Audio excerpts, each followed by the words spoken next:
अपना form fill करता हूँ, मैं उसका नेम देता हूँ टू हेल, फादर नेम देता हूँ उसका, क्लास देता हूँ उसकी, उसका मोबाइल नंबर देता हूँ यहाँ पे उसका जेंडर बता देता हूँ, यहाँ पे उसकी मंथली फीस बता देता हूँ, यहाँ पे उसकी एडमिशन डेट बता देता हूँ। जैसे ही मैं इंसर्ट पे क्लिक करता हूँ तो यहाँ पे देखिए मेरे पास उसका डेटा यहाँ पे ऐड हो गया। आपके स्कूल के अंदर कोई स्टूडेंट एडमिशन के लिए आया है और आप उसका एडमिशन फॉर्म फिल कर रहे हैं और आप चाह रहे हैं जैसे ही आप उसका एडमिशन फॉर्म फिल करें उसका जो डेटा है वो आपके स्टूडेंट लिस्ट के अंदर भी ऐड हो जाए। तो यहाँ पे सबसे पहले मैं इंसर्ट में चला जाता हूँ। इंसर्ट में जाने के बाद मैं यहाँ पे शेप पे जाता हूँ। शेप पे जाने के बाद मैं यहाँ से वाला शेप सिलेक्ट कर लेता हूँ। दैन इसके बाद मैं यहाँ पे इसको ड्रॉ कर लेता हूँ। ड्रॉ करने के बाद मैं यहाँ पे टेक्स्ट बॉक्स पे आता हूँ। टेक्स्ट बॉक्स पे आने के बाद मैं यहाँ पे लिख देता हूँ इंसर्ट। दैन इसके बाद मैं ये वाला फॉर्मेट यहाँ से सिलेक्ट कर लेता हूँ, थोड़ा सा इसको डिज़ाइन कर लेता हूँ यहाँ से। तो यहाँ पे ये मैंने एक बटन क्रिएट कर लिया। इसके बाद मैं यहाँ से इस पूरी रॉ को यहाँ से सिलेक्ट कर लेता हूँ, यहाँ से कॉपी करता हूँ, शीट 2 में जाता हूँ।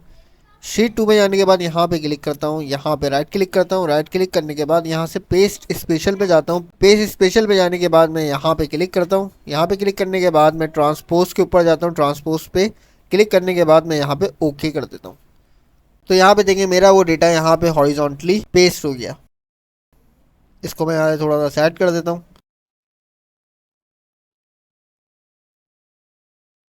सही। इसके बाद मैं यहाँ से इस पूरी रॉ को सिलेक्ट कर लेता हूँ एडमिशन की, और इसको यहाँ से मैं जनरल पे जाके यहाँ से मैं इसको लॉन्ग डेट पे सिलेक्ट कर लेता हूँ। मीन्स यहाँ पे जब वहाँ से डेटा आएगा डेट का तो यहाँ पे उसको फॉर्मेट यहाँ पे सपोर्टेड होगा।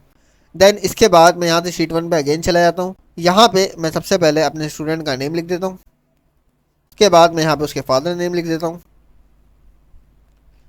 क्लास दे देता हूँ उसको।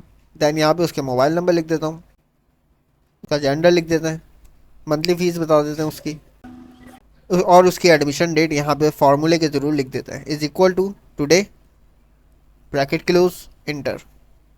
सही। यहाँ पे उसकी डेट भी आ गई। इसके बाद मैं शीट 2 में अगेन जाता हूँ। शीट 2 में जाने के बाद मैं यहाँ से फर्स्ट रॉ को सिलेक्ट करता हूँ कंप्लीट। देन इसके बाद मैं यहाँ से मैक्रॉस पे जाता हूँ।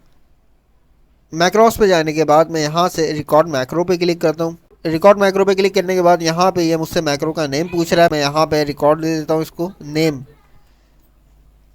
अच्छा, यहाँ पे जो नेम देंगे यहाँ पे बगैर स्पेस के नेम देना है, यहाँ पे कोई स्पेस नहीं देना सेंटर के अंदर। ठीक है। इसके बाद मैं यहाँ पे ओके पे क्लिक कर देता हूँ। ओके पे क्लिक करने के बाद ये मेरा मैक्रो यहाँ से स्टार्ट हो गया।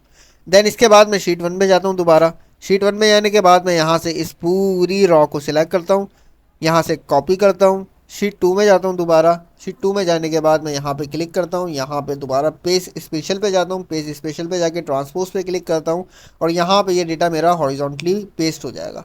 यहाँ पे मेरा डेटा हॉरिजॉन्टली पेस्ट हो गया। इसके बाद मैं यहाँ पे अगेन दोबारा राइट क्लिक करता हूँ, इंसर्ट पे जाता हूँ। इंसर्ट पे जाने के बाद मैं यहाँ से इंटायर रॉ को सिलेक्ट करता हूँ और यहाँ से ओके पे क्लिक कर देता हूँ।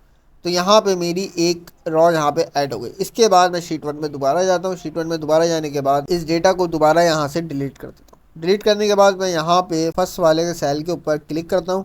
देन इसके बाद मैं यहाँ से जाके मैक्रॉस को अपने स्टॉप कर देता हूँ। अब मैं चाह रहा हूँ यहाँ पे जो भी मेरा डेटा इंटर हो, जस्ट मैं इंसर्ट के ऊपर क्लिक करूँ, मेरा डेटा वहाँ पे ट्रांसफ़र हो जाए और यहाँ से रिमूव हो जाए। ठीक है। तो यहाँ पे मैं इंसर्ट पे जाता हूँ, राइट क्लिक करता हूँ। राइट क्लिक करने के बाद असाइन मैक्रो का मेरे पास एक ऑप्शन है, असाइन मैक्रो पे मैं क्लिक करता हूँ यहाँ से। देन यहाँ पे जो हमने वहाँ पे मैक्रो को रिकॉर्ड करा था, रिकॉर्ड के नाम से, यहाँ पे मैं इसको सेलेक्ट करता हूँ। देन यहाँ पे मैं इसको ओके कर देता हूँ। अब मेरा जो मैक्रो है वो मेरे इस बटन के साथ जो है वो लिंक हो गया। देन मैं यहाँ पे आता हूँ नेम के अंदर, अब मैं स्टूडेंट का नेम देता हूँ। यहाँ पे मैं यहाँ पे लिख देता हूँ वकार। यहाँ पे मैं उसके फादर नेम लिख देता हूँ। यहाँ पे आता हूँ, यहाँ पे आके लिखता हूँ मैं उसकी क्लास। देन यहाँ पे उसका मोबाइल नंबर लिख देते हैं, उसका जेंडर बता देते हैं, यहाँ पे आके उसकी मंथली फीस बता देते हैं, और यहाँ पे उसकी एडमिशन डेट लिख देते हैं, is equal to today bracket open bracket close enter. Then उसके बाद अब यहाँ पे देखें इंसर्ट पे जो है मेरा लिंक है, तो यहाँ पे मेरा एरो चेंज हो गया। मैं यहाँ पे क्लिक करता हूँ, यहाँ पे मेरा डेटा रिमूव हो गया। अब शीट 2 में जाके देखते हैं कि मेरा डेटा वहाँ पे ऐड हुआ या नहीं हुआ।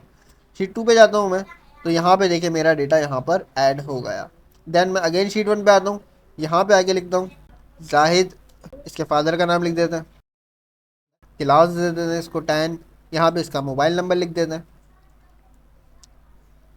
यहाँ पे इसका जेंडर दे देते हैं, यहाँ पे इसकी मंथली फीस बता देते हैं, यहाँ पे इसकी एडमिशन डेट दे देते हैं, ब्रैकेट क्लोज करते हैं, यहाँ पे इंटर पेस्ट करते हैं, देन अगेन इंसर्ट पे जाके क्लिक करते हैं। अब देखते हैं ये डेटा मेरा वहाँ इंटर हुआ या नहीं हुआ। तो यहाँ पे देखिए मेरा तीसरा डेटा भी यहाँ पर ऐड हो गया। देन अगेन दोबारा जाते हैं यहाँ पे जाके एक और डेटा ऐड कर लेते हैं। यहाँ पे लिख देते हैं फ़हाद, यहाँ पे जाके उसका फादर नेम लिख देते हैं सलीम, यहाँ पे जाके क्लास दे देते हैं उसको 10, यहाँ पे उसका मोबाइल नंबर लिख देते हैं,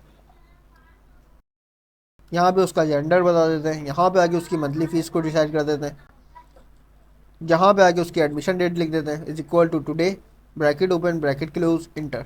देन यहाँ पे अगेन इंसर्ट पे क्लिक करते हैं तो देखते हैं डेटा ऐड हुआ या नहीं हुआ।